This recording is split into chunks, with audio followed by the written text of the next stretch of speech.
Assalamu alaikum everyone. Welcome to our online English class. I hope so. All of you will be fine. My dear students, in this class today we are going to read out our topic number 2, The Rainbow. It's a very beautiful short poem written by an English poetess Christina Rossetti. इस poem में पोइटिस ने इंसानों और अल्लाह की बनाई हुई चीज़ों के बारे में एक खूबसूरत मवाजना एक बहुत ही खूबसूरत अंदाज में पेश किया है. So dear students, open your modern English book 2 at page 8. Before starting this chapter, I would like to tell you the summary of this poem. So, in this poem, the first comparison is between boats, ships and the clouds. They are all beautiful and they all sail, but the clouds win. She admires the natural beauty of flying clouds which look better than moving ships.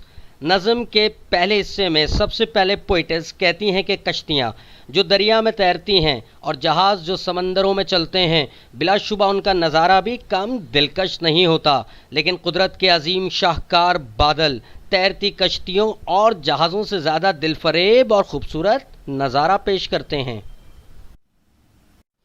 In the second half of the poem, the poetess compares a bridge to a rainbow. Mind you, both appear in the same shape, but she compares rainbow with a bridge built on treetop which links earth and sky.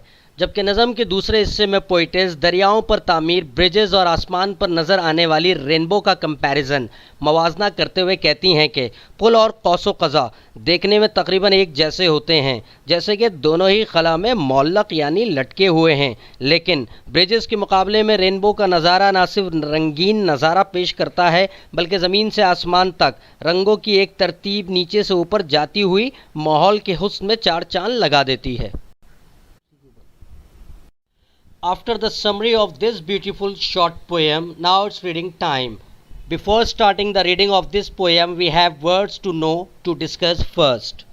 The first word is bow, something that is curved like an arch. किसी चीज़ का कमान की तरह मुड़ा होना या खमदार होना. The second word is heaven, the sky, आसमान. The third word is over tops, rises over the top of. किसी चीज़ के ऊपर मौलिक होना या टंगा हुआ होना. The fourth word is sail. When a boat travels on water, it sails. Clouds can also sail, travel across the sky. पानी में कश्ती का तैरना और आसमान में बादलों का तैरना सेल कहलाता है. Now it's reading time. Here I go. The rainbow. कौसो क़ज़ा. बारिश के बाद आसमान पर कुदरती तौर पर 7 रंगों का उभरना कौसो क़ज़ा कहलाता है. Boats sail on the rivers and ships sail on the seas, but clouds that sail across the sky are prettier than these. There are bridges on the rivers as pretty as you please, but the boat that bridges heaven and overtops the trees and builds a road from earth to sky is prettier far than these. Dear students, मुझे उम्मीद है कि आपको explain किया गया chapter अच्छी तरह समझ में आ गया होगा. अब आप सबसे गुजारिश की जाती है कि स्कूल आकर पीडीएफ फाइल का प्रिंट आउट कलेक्ट कर लें और सामने स्क्रीन पर जो आपको पिक्चर नज़र आ रही है इसके मुताबिक अपने तमाम क्वेश्चन आंसर्स और रेलिवेंट एक्सरसाइजेस टेक्स्ट बुक की अपनी सी वर्क कॉपी में यानी क्लास वर्क कॉपी में कंप्लीट कर जल्द अज जल्द एडमिन ऑफिस में चेकिंग के लिए जमा करवा दें.